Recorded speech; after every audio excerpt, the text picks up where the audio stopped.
ప్రియమైన దేవుని వారలారా, దేవుని బిడ్డలారా, దేవుని చిత్తంలో నడుచుకుంటున్నటువంటి ఆలోచన ఉన్నటువంటి పిల్లలారా, ఈ యొక్క రాత్రికాల సమయం ముందు చేరువచ్చిన అందరికీ ప్రభు నామంలో హృదయపూర్వక నిండు వందనాలు. ఇంతగా అనుకున్నట్టుగా ఒక 3 లేఖన భాగాలతో మనం ముగించుకుందామండి. సమయం ఎక్కువైనది కనుక అపోస్తలుల కార్యములు 10వ అధ్యాయము 43వ వచనము మరొకసారి చదువుకుందాము. ఆయన యందు విశ్వాసముంచు వాడెవడో వాడు ఆయన నామము మూలముగా పాప క్షమాపణ పొందునని ప్రవక్తలందరూ ఆయనను గూర్చి సమక్షమిచ్చుచున్నారనెను.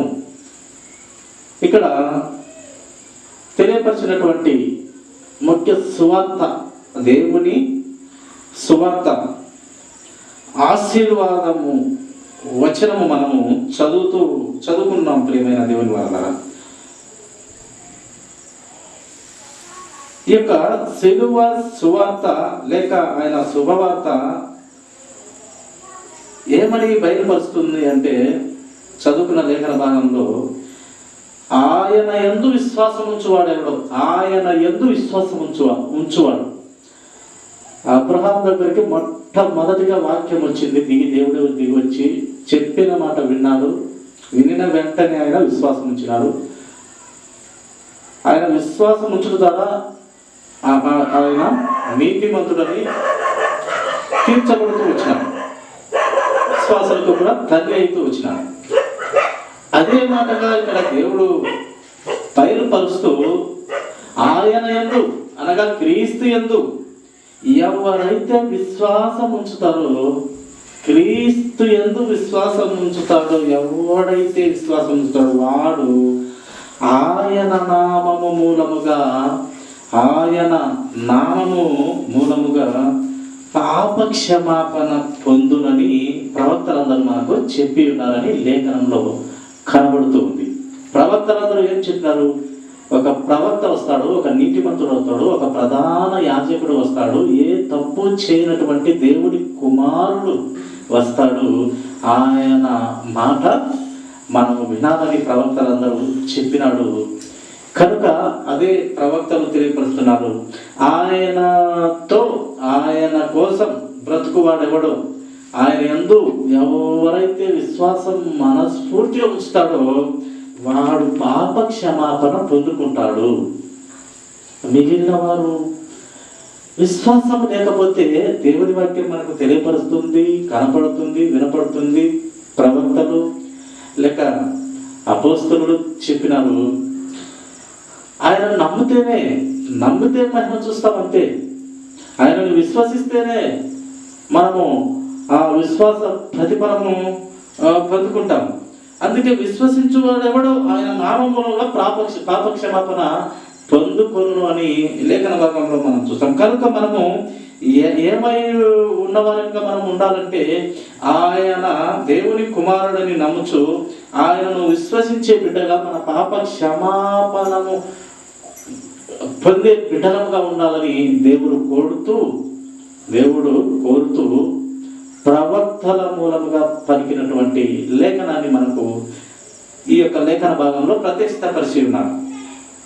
మరొక లేఖన భాగం మనం చూసుకున్న ప్రియమైన దేవుని వారి ద్వారా ఎలాగా ఉండాలో, పాప క్షమాపణగా కలిగి ఉండాలని దేవుని చిత్తంగా కనపడుతుంది. అలాగే దేవునితో సమాధానం కలిగి ఉండాలని కూడా మనకు లేఖన భాగాల్లో మనము చూస్తూ ఉంటున్నాం. చూద్దాం. 2వ కొరింథీ రాసినటువంటి 2వ పత్రిక అపోస్తలుడైన పౌలు గారు 3వ అధ్యాయము 2వ కొరింథీ 5వ అధ్యాయము 20వ వచనం మనము ఒక మాట పరిశీలిస్తాం. ప్రియమైన వారు, 2వ కొరింథీలకు రాసినటువంటి పత్రిక అపోస్తలుడైన పౌలు గారు 5:20 వచన భాగాన్ని మనం చదువుకున్నాం. కావున దేవుడు మా ద్వారా వేడుకొనినట్టు మేము క్రీస్తుకు రాయబారులమై దేవునితో సమాధాన పడుడని క్రీస్తు పక్షముగా మిమ్మల్ని బ్రతిమాలుకొనుచున్నాము. దేవునితో అంట మన మన పితరులు లేదా సహోదరులు లేక అపోస్తలులు చెప్తున్నటువంటి అమూల్యమైనటువంటి మాట, దేవునితో సమాధాన పడాలా, దేవునితో సమాధానం కలిగి ఉండాలని చెప్తూ దేవుడు మా ద్వారా వేడుకొనినట్టు, అంటే తన రక్తంలో కడగబడినటువంటి తన సొత్తైన ప్రజల ద్వారా దేవుడు వేడుకుంటూ ఉన్నాడంట. తన శిష్యుల ద్వారా దేవుడు వేడుతూ ఉన్నాడంట. తన రక్తంలో కడగబడిన బిడ్డల ద్వారా దేవుడు ఆయనంటే ఎవరో తెలియని ప్రజలకు వేడుకుంటూ ఉన్నాడంట. ఎవరి ద్వారా? తమ శిష్యుల ద్వారా, తమ బిడ్డల ద్వారా, తమ రక్తములో కడగబడినటువంటి బిడ్డల ద్వారా దేవుడు వేడుతూ ఉన్నాడంట. ఏం వేడుతున్నాడు ఆయన? మేము క్రీస్తుకు రాయబారులమై, క్రీస్తుకు రాయబారులం అని క్రీస్తు శిశువు తెలియపరుస్తూ, మేము క్రీస్తుకు రాయబారులమై దేవునితో సమాధాన పడుడని క్రీస్తు పక్షముగా మేము ఏం చేస్తున్నామంటే మిమ్మల్ని బతిమలాడుకొనుచున్నాము.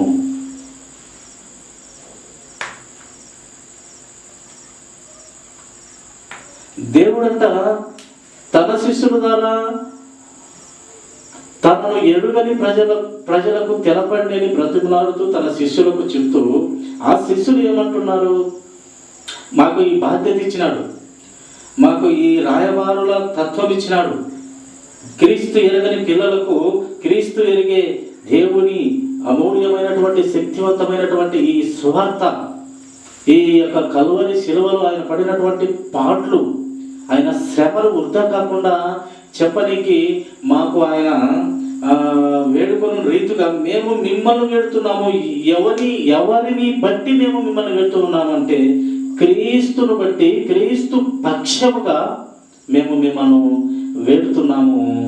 కనుక మీరు ఎలా ఉండాలో అంటున్నారంటే దేవునితో సమాధానం కలిగి ఉండాలని దేవుడు కోరుతూ ఉన్నాడని ఆయన శిష్యులు మనకు ప్రత్యక్షత పరుస్తున్నారు ఈ లేఖన భాగంలో. ప్రియమైన దేవుని ప్రజల, చివరి మాటగా ఆత్మ ద్వారా మనము నూతన జన్మగా మనము వస్తున్నాము కనుక మనము మరొక మాట మనం జీవగ్రంథంలో నుండి పరిశీలిద్దామండి. తీతుకు రాసినటువంటి పత్రిక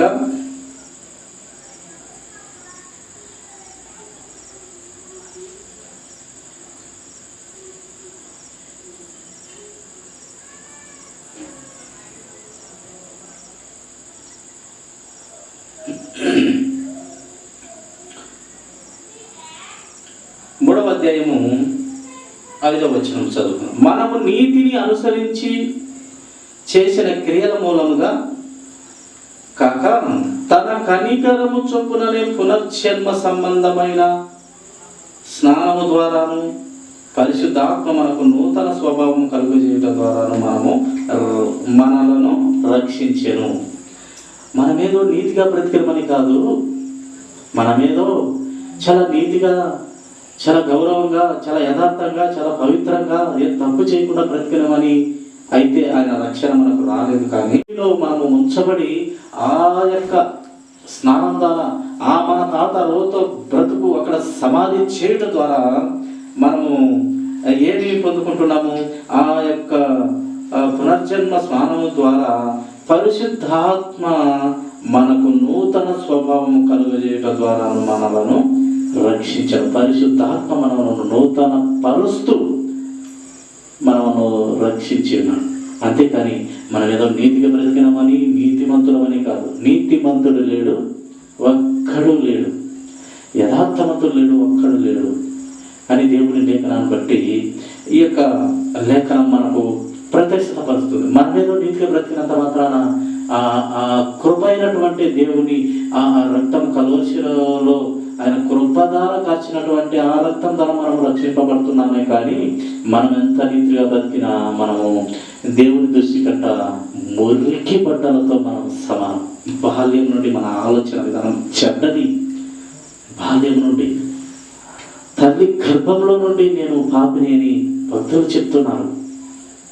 ఎంత నీతిగా బతికినా మురికి గుడ్డే నీవు నేను అందరం అని బైబిల్ మనకు ప్రత్యక్షపరుస్తుంది, రుజువుపరుస్తుంది, తెలియపరుస్తుంది ప్రియమైన దేవుని వల్ల. కనుక మనం ఎంత నీతిగా బతికినా, మనకేదో నీతిగా బతికిన దేవుని కృప ద్వారా, ఆయన రక్తంలో కడగబడుట ద్వారానే మనము రక్షింపబడుతున్నాం. కానీ మన నీతిని బట్టి మనమైతే ఆయన రక్షణ పొందుకోలేము.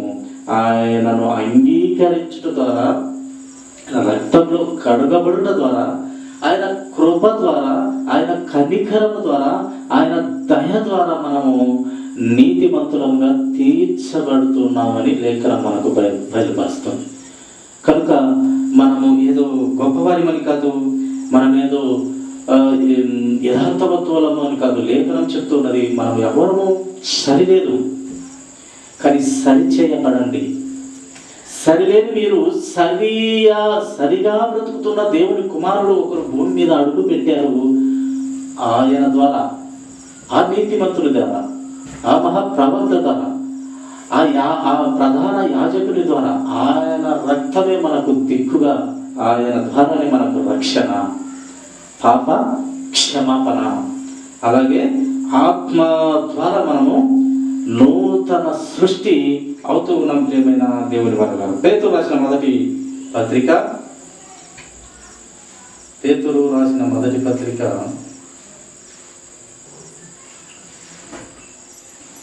మొదటి అధ్యాయము 23వ వచనం లేఖన భాగం మనం చూస్తాం. ఏదైనా సర్వ శరీరులు గడ్డిని పోలిన వారు, వారి అందమంతయు గడ్డి పువ్వులే ఉన్నది. ఇది మన బ్రతుకు. మన బ్రతుకు ఎలాంటిది? సర్వ శరీరులు గడ్డి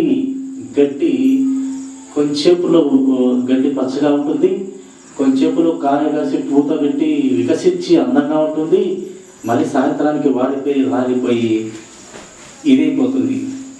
అంటే అందమంతయు ఏంటి వెళ్ళిపోతుంది, ఒక రోజులోనే పోతుంది.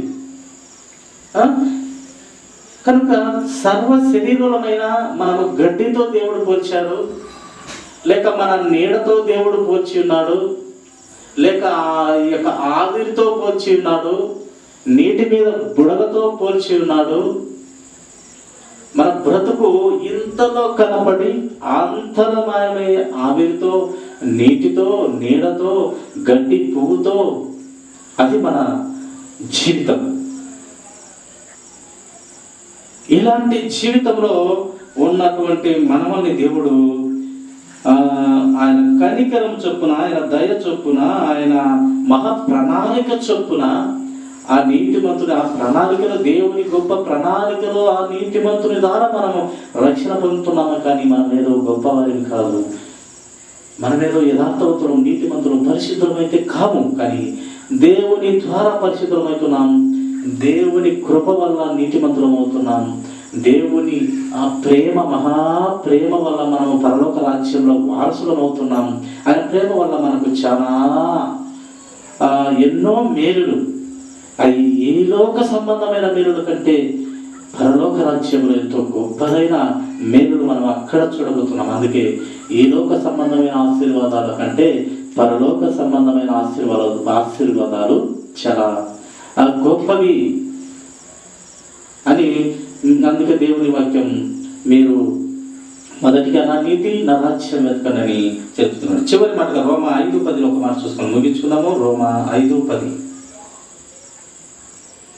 ఏదైనా శత్రువులమై ఉండగా ఆయన కుమారుని మరణం ద్వారా మనము దేవునితో సమాధానపరచబడిన వారమై ఆయన జీవించుట చేత మరి నిశ్చయంగా రక్షింపబడదుము.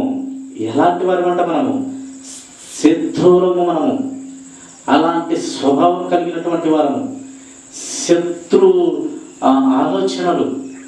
శత్రువు ఏం చేస్తాడు? ఎప్పుడు తన శత్రువుని వాడు ఎప్పుడు పోతాడా, వాడు ఎప్పుడు నాశనం అయిపోతాడా, వాడు సచ్చేదో నాకు చేసిన అన్యాయాన్ని బట్టి వాడు సచ్చిండని సంతోషపడే జనాన్ని నిజంగా కళ్ళారా కూడా చూస్తూ ఉన్నా. ఒకరు సచ్చే సంతోషపడే మనుషుల్ని నేను కూడా చూస్తూ ఉన్నా. అంటే అలాంటి శత్రుత్వం పెంచుకుంటున్నటువంటి ఆలోచన ధోరణి కలిగినటువంటి మానవ జన్మ మంది. కానీ ఈ జన్మ అసాధారణమైనటువంటి జన్మ. ఇది ఇలా ఈ జన్మ అంటే ఈ ఈ ఈ రూపము, మనిషి ప్రతి రూపము అంటే రకరకాలుగా మనుషులు ఉంటారు కదా, ఒకరు నల్లగా పొట్టిగా నడువులు ఏదో రకాలుగా పుడతారు. కానీ ఎన్ని రకాలుగా నల్లగా ఉన్నా, తెల్లగా ఉన్నా, పొడుగున్నా, పొట్టున్నా, బండగా ఎలా ఉన్నా, కానీ ఈ మనిషి స్వరూపం ఎక్కడి నుండి వచ్చిందంటే దేవుని నుండి మనకు వచ్చింది. ఆయన స్వరూపం మనం, ఆయన అంశ మనం, ఆయనలోని నిజంగా ఆయన ఊపిరి పుట్టే ఆయనలోని భాగమే. యేసుక్రీస్తు ప్రభువారు ఎలాగా ఆయనలో నుండి భాగంగా భూమి మీదకి పరిశుద్ధంగా దేవుడే కుమారుడిగా దిగి వచ్చినాడు, మనము కూడా ఆయనలో నుండి వచ్చినాం. కానీ యథార్థంగానే వచ్చినాం. కానీ అందుకే దేవుడు అంటాడు, యథార్థవంతమైన ఆత్మతోనే మిమ్మల్ని నేను పుట్టించితిని, కానీ పెరిగితనం ఆత్మతో మిమ్మల్ని నేను పుట్టింపలేదు, లేక పాపము ఆత్మతో నిన్ను నేను పుట్టింపలేదు అన్నాడు. కానీ మనకు ఎప్పుడు ఈ పాపం అంటుకున్నది, ఎప్పుడు ఈ పెరిగితనం అంటుకున్నది అంటే అవ్వాదాముల దగ్గర ఆయన మాట విననందు వల్ల మనకు పాపం అంటుకున్నది. కానీ అంతకుముందు పాపమే లేని మనుషులనే, ఆయన స్వరూపంలో ఉన్నటువంటి వారిని కనుక పాపమే లేనటువంటి వారిని. కానీ ఎప్పుడైతే ఆయన మాట వినలేదు, పాపము కొని తెచ్చుకొని మనము ఇంకా ఎంత నీతిగా బ్రతికినా మన బ్రతుకంతా దేవుని దృష్టికి మురికి గుడ్డలైనాయి. ఈ మురికి గుడ్డలుగా మనమే కొని తెచ్చుకున్నాం.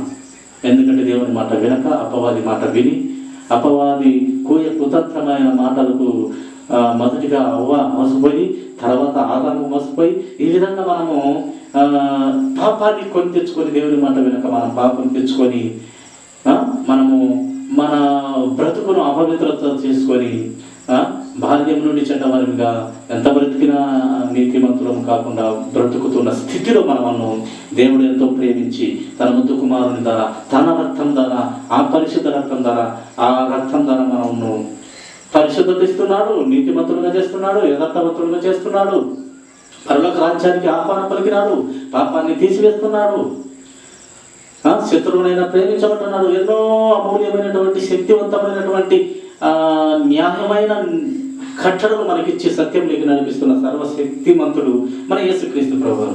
కనుక ప్రియమైన దేవుని వారలారా, మన బ్రతుకు ఎలాంటిదంటే శత్రు స్వభావంతో కలిగినటువంటి వారిగా మనం ఉన్నప్పుడు కుమారుని మరణం ద్వారా మనము దేవునితో సమాధానపరచబడాలని, ఆయన మరణం ద్వారా, ఆయన రక్తం ద్వారా మనము దేవునితో పరమ తండ్రితో సమాధానపరచ నీకి మనకు కృప అనుగ్రహించి ఆయన రక్తం ద్వారా మనము తండ్రి దగ్గర తండ్రి పరిపాలన చూడడానికి ధన్యత క్రీస్తులో మనకు దేవుడు ఇచ్చినాడు. కనుక మనము అట్టి బిడ్డలుగా మనము పరిశుద్ధమవుతున్నాము. కనుక దేవుడు మనము సత్యం నుండి సర్వసత్యంలోకి నడిపించాలని కోరుతున్న ఆ సర్వశక్తివంతుడిని మనము ప్రతిరోజు కొన్ని మాటలతో మనం ధ్యానించుకొని ముందుకెళ్దామండి. ఈ కొద్ది మాటలు దేవుడు దీవించిన ఆలోచనట్లయితే చిన్న ప్రార్థనతో ముగించుకున్నాము.